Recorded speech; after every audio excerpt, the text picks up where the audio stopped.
আবার ফিরতে চলেছে অনুরাগের ছোঁয়া ধারাবাহিকের ছোট্ট রূপা। কিশোরী বয়সী রূপা চরিত্রে দেখা গিয়েছিল জনপ্রিয় অভিনেতা অভিষেক চ্যাটার্জির মেয়ে সায়না চ্যাটার্জিকে। রূপা চরিত্রে বেশ নজর কেড়েছিলেন অভিনেত্রী। প্রথমবারই তার এই অভিনয় মন ছুঁয়েছে দর্শকদের। সেই কারণে অনেকেই আবার রূপাকে টেলিভিশনের পর্দায় দেখতে চেয়েছিলেন। এইবার তাদের সেই অপেক্ষার অবসান ঘটতে চলেছে।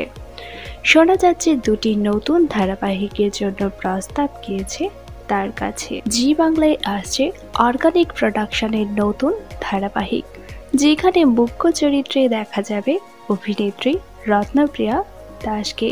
এই ধারাবাহিকে একটি গুরুত্বপূর্ণ চরিত্রের জন্য অফার গিয়েছে সায়নার কাছে।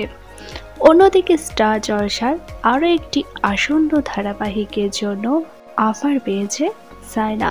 অর্থাৎ টেলিভিশনের পর্দায় খুব শীঘ্রই ফিরতে চলেছেন অভিনেত্রী।